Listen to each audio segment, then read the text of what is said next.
இது எங்க ஊரு. ஏதாவது வால் ஆட்டுனீங்க அப்புறம் தெரியும். அம்மனியோ, நீங்க வாலாட்டினால தானே அவருங்க வந்திருக்காரு. நீங்க அவர்கிட்டயே பேசிக்கோங்க.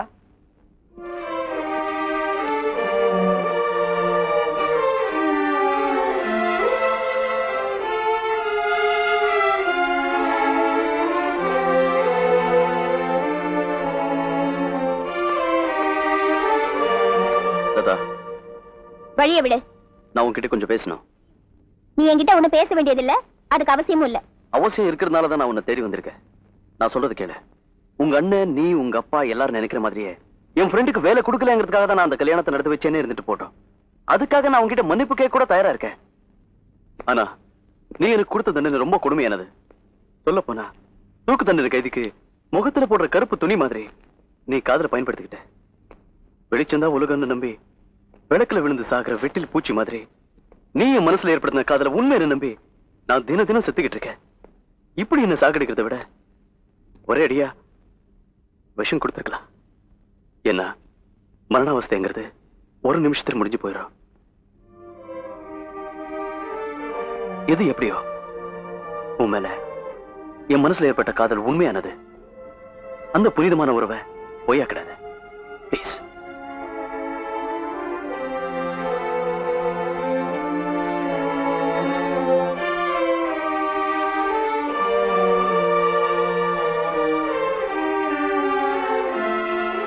இத பத்தி யோசிக்கிறதுக்கு எனக்கு 2 நாள் டைம் வேணும்.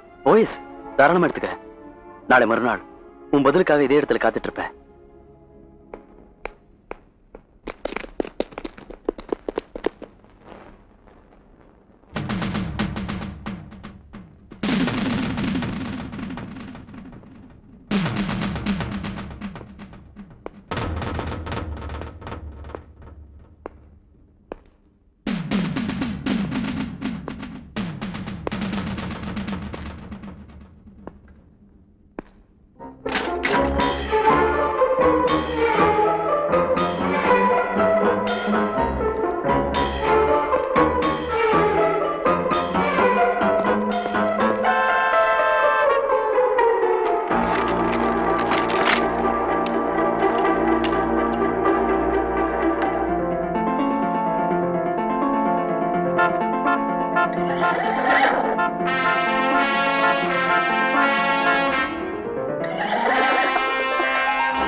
என்னைக்கு இருந்தாலும் உன் நெத்திக்கு வரப்போற குங்குமம் என் கையால தான் வரணும்.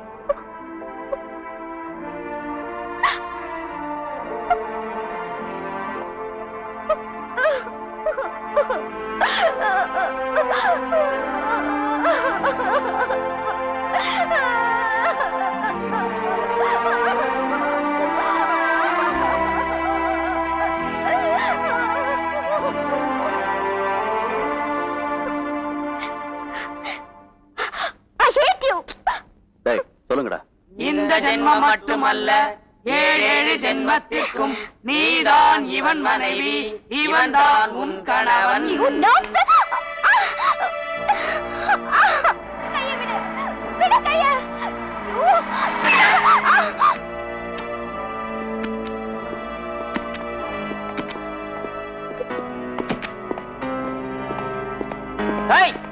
ஏய் மச்சான், கதா கூப்பிடு. கதா, நீ வாமா.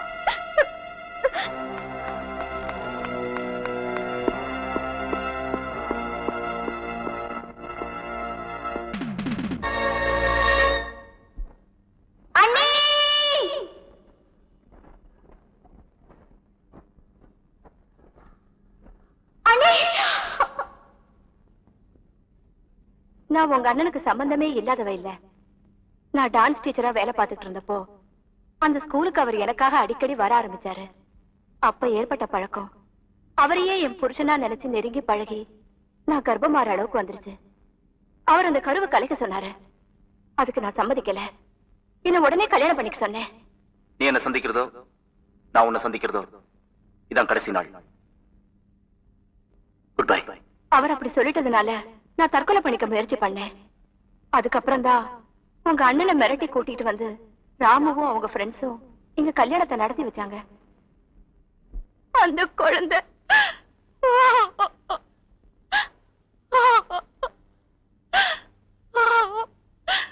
என்னை விட்டு பாதியிலேயே போயிடுச்சு.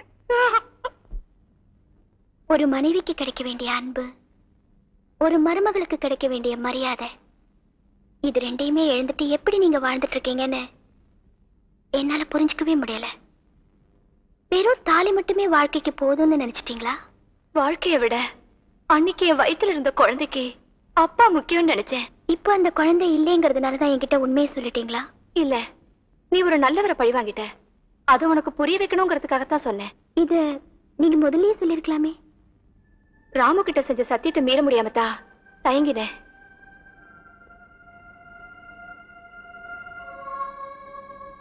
காதல்ங்கிற வார்த்தையே களங்கப்படுத்தின உங்க அண்ணன் செஞ்சது நியாயம்னு நீ இன்னமும் நினைக்கிறியா?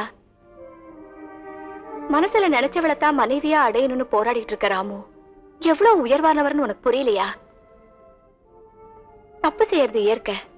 திருத்திக்கு சந்தர்ப்பம் கிடைக்கும் போது திருந்துறதும் இயற்கை.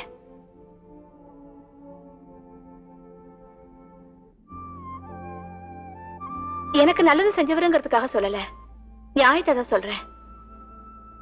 ராமுவை நீ இழந்துடுமாங்கிறத நல்லா யோசிச்சு முடிவிடு.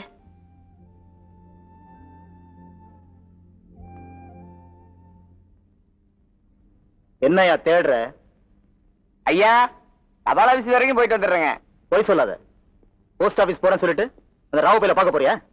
ஐயா, உன் விஷயம் எல்லாம் தெரிஞ்சுதான் கேக்குறேன். அவனை பார்க்க போனதுல சம்பளம் வாங்குறது இங்க வேலை செய்யற அந்த பசங்களுக்கா? பேசையா? நினைச்சுங்க, மத்த நாள்ல நாங்க போனது நெசந்தாங்க. ஆனா இப்ப நான் தபால் ஆபீஸ் தாங்க போறேன். ஊர்ல என் பொண்டாட்டிக்கு உடம்பு சரியில்லையா, என் சம்பள காசு அனுப்பிச்சு வச்சுட்டு வந்துடுறேங்கய்யா. உன் பொண்டாட்டி என்ன இன்னைக்கு செத்து போற? போய் கேட்டுட்டு இல்லையா? ஏன் அப்படி அவசரமா பேசுற? போகத்துல இருக்க என் பொண்டாட்டி மேல நான் உசுரே வச்சிருக்கேன். நீதான் என் வாக்கப்பட்ட பொண்டாட்டி பக்கத்துல இருந்து வகையா வாழ வக்க இல்லாம. எப்போ இவ்வளவு பேசிட்டியோ இங்க வேலை கிடையாது. போடா வழிய. அட சட்டம் போப்பேன். உன் வேலையாச்சு நீயாச்சு, எனக்கு ஒண்ணும் தேவையில்லை. ஆனா ஒண்ணு மட்டும் சொல்லிட்டு போறேன். நீ பெருசா நினைச்சு கிடக்கியே, காசு பணம் சொத்து கௌரவம் இதெல்லாம் உன் கூட கொஞ்சம் தூரம் தான் வரும். ஆனா இந்த புருஷன் பொண்டாட்டி பாசம் இருக்கு, இது தலைமுறை வரக்கூடியதியா, ஞாபகம் வச்சுக்க. ஆமா,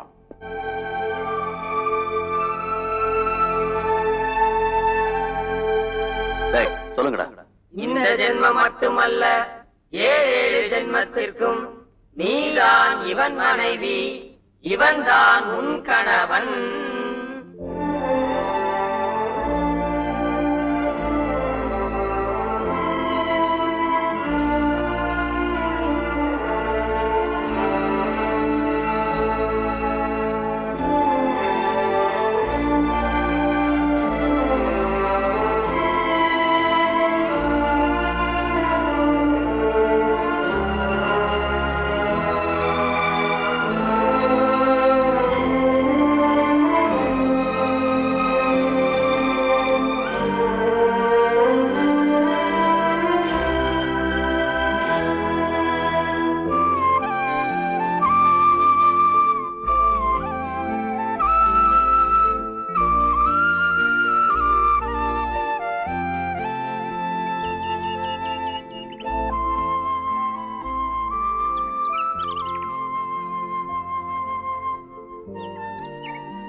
தசரதன் சார், என் பேரு லதா. எவ்வளவு ஆழமா என்ன நேசிச்சிருந்தா இந்த பறவைகள் கிட்ட எல்லாம் கூட சொல்லி வச்சிருப்பாரு.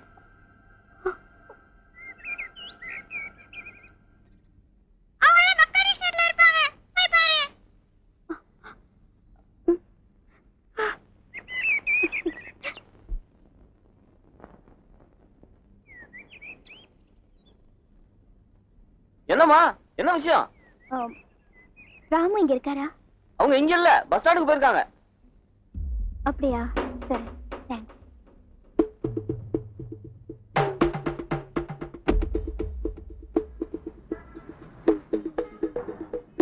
நீங்க ஒண்ணும் கவலைப்படாதீங்க, தைரியமா ஊருக்கு போங்க. என்ன பொசிஷன் பார்த்துட்டு நான் லெட்டர் போடுறேன். தசரதன் சார், கொஞ்சம் இருங்க, வர்றேன். என்னம்மா? அவர் போக வேண்டாம்னு சொல்லுங்க. ஏம்மா? நான் மனசு மாறிட்டேன் சார். அவர் கூட தான் வாழணும்னு முடிவு பண்ணிட்டேன். நல்லா யோசிச்சு சொல்லுமா, அப்புறம் மாத்தி சொல்லக்கூடாது. ஆஹா, இல்ல சார், சத்தியமா சொல்ல மாட்டேன். God promise. அவரை போக வேண்டாம்னு சொல்லுங்க சார். அப்படிங்கிற வரேன். கீழே இறங்குங்க. உங்க கூட தான் வாழணும்னு முடிவு பண்ணி அந்த பொண்ணு இங்க வந்து நிக்குது.